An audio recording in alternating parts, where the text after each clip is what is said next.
बिहार विधानसभा चुनाव में अमित शाह हुंकार भरते हुए नजर आएंगे। केंद्रीय गृह मंत्री अमित शाह की आज 3 रैलियां हैं, जिसमें कि दरभंगा, समस्तीपुर, बेगूसराय में जनसभा को संबोधित करते हुए नजर आएंगे। बीजेपी के जनाधार को नई ऊर्जा देते हुए नजर आएंगे। तो एनडीए उम्मीदवारों के लिए वोट की अपील करते हुए गृह मंत्री अमित शाह नजर आएंगे। तो देखिए, बीजेपी के स्टार प्रचारक अपनी पूरी ताकत झोंकते हुए तो राजनीति के चाणक्य कहे जाने वाले गृह मंत्री अमित शाह आज 3 जगहों पर जनसभा करते हुए नजर आएंगे।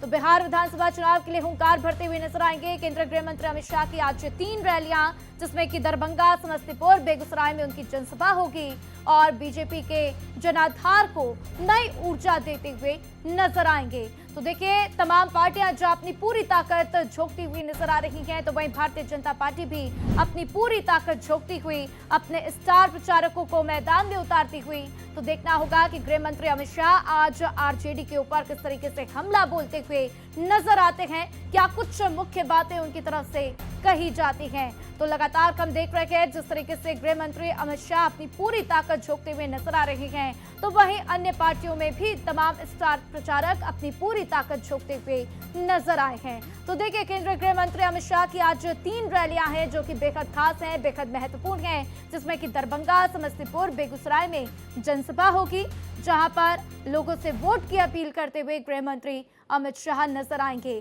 तो देखिए, 6 नवंबर को पहले चरण के मतदान होंगे, 11 नवंबर को दूसरे चरण के मतदान होंगे, 14 को नतीजे आएंगे और इस बार बिहार किसका होगा ये देखना बेहद दिलचस्प होगा। तो एनडीए लगातार दावा करती हुई कि इस बार फिर से एनडीए की सरकार बनने जा रही है। तो वहीं अगर दूसरी ओर महागठबंधन की बात करें, तो महागठबंधन भी काफी कॉन्फिडेंट दिखाई दे रही है। तेजस्वी के चेहरे पर इस बार चुनाव में उतरती हुई महागठबंधन, जिसमें दावे किए जा रहे हैं, वादे किए जा रहे हैं, लेकिन देखना होगा कि नतीजे क्या होंगे।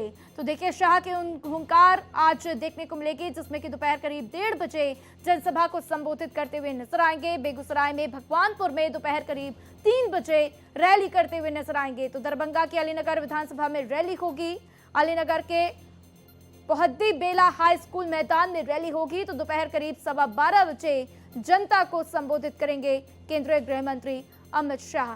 तो देखिए, आज देखना होगा केंद्रीय गृह मंत्री अमित शाह की तरफ से क्या कुछ बड़ी बातें कही जाती हैं। तो देखिए, किसका होगा बिहार, और ऐसे में दरभंगा की अलीनगर विधानसभा सीट को समझने की कोशिश करते हैं। तो देखिए, 2008 की बात करें तो 2008 में परिसीमन के बाद से गठन हुआ अलीनगर विधानसभा सीट में मुस्लिमों की बड़ी आबादी है, तो ब्राह्मणों और कुर्मी मतदाताओं की भी वहां पर अच्छी संख्या है। तो ऐसे में देखिए, 12.37% आबादी अनुसूचित जाति की भी वहां पर बताई जा रही है। तो देखना होगा कि क्या क्या बातें गृह मंत्री अमित शाह की तरफ से कही जाती हैं, ताकि इन सभी वर्गों को साधने में एक बार सफल होते हुए दिखाई दें। तो देखिए, किस तरीके से अलीनगर का सियासी समीकरण है वो भी आपको समझा देते हैं। तो साल 2020 में किस तरीके से वहां पर चुनाव हुए, उसमें हमने देखा कि बीजेपी के मिश्री लाल यादव जीते थे। तो मिश्री लाल यादव ने विनोद मिश्रा को मात दी थी और करीब 61,082 वोटों से विनोद मिश्रा को मात दी थी।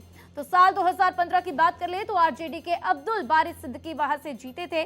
सिद्दीकी ने बीजेपी के मिश्री लाल यादव को हराया था और लगभग 13,460 वोटों से मिश्री लाल यादव को हरा दिया था।